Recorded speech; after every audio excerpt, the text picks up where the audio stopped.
Législative aux Pays-Bas, la droite dure de Geert Wilders en tête, un séisme. Amsterdam, le 22 novembre, Transformator 8, une ancienne usine en briques, transformée en salle de concert. C'est là, dans une atmosphère de liesse, que s'est ouverte ce mercredi la soirée électorale du parti GLPVDA, l'alliance entre écologistes de gauche et travaillistes, unis pour les législatives sous la direction de Frans Timmermans, l'ancien vice-président de la Commission européenne.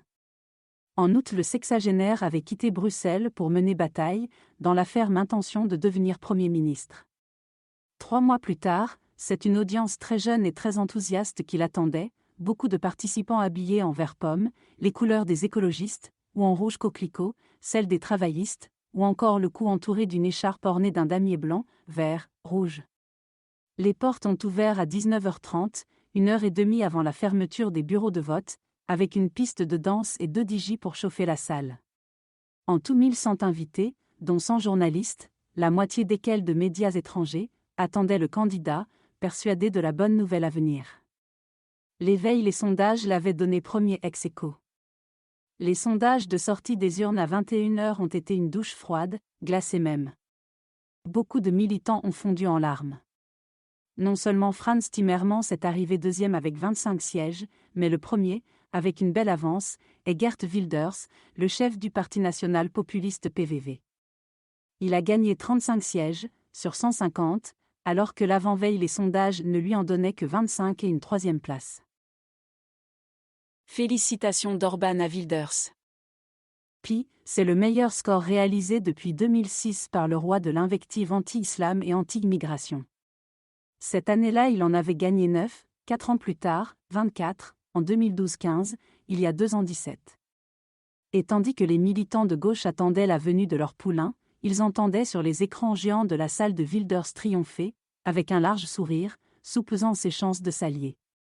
Nous devons chercher des accords avec d'autres partis pour pouvoir gouverner, a annoncé le grand vainqueur de la soirée. La coopération est possible avec le BBB, le VVD et NSC, le Parti agrarien, les libéraux de droite et un des partis centristes. Je me sens investi d'une grande responsabilité, je serai raisonnable. Ce à quoi une jeune militante travailliste a objecté, en larmes, les promesses n'engagent que ceux qui les font, tandis que la chaîne d'information en continu NOS annonçait que le Hongrois Viktor Orbán venait d'adresser ses chaudes félicitations à Wilders. Faisons rempart à l'injustice, la discrimination et la pauvreté. Frans Timmermans est arrivé à 22h, sous les acclamations. 30 minutes durant, il a parlé sans notes, reboosté ses troupes, salué le bon score de leur formation, la mobilisation de la jeunesse, et aussi rendu hommage aux gagnants de la soirée. Au soufflet et protestation de l'assistance, il a opposé un très ferme « Respectons la démocratie ». Il a terminé sous les vivas par des encouragements. Faisons rempart à l'injustice, la discrimination et la pauvreté, a-t-il exhorté, concluant. Nous n'entrerons jamais dans une coalition avec un parti qui exclut et discrimine. Danser et oublier le marasme. Son discours terminé, Timmermans ne s'est pas attardé. Les 2 DJ ont fait baisser la lumière dans le Transformator 8 et passer une musique endiablée, histoire de danser et d'oublier le marasme. Le gagnant et les politologues ont commencé leurs calculs. Pour gouverner avec une coalition majoritaire, il faut 76 sièges. Mais l'on peut gouverner aussi en coalition minoritaire ? Pas sûr que Wilders arrive à former un gouvernement, se sont consolés les journalistes néerlandais dans la salle de presse.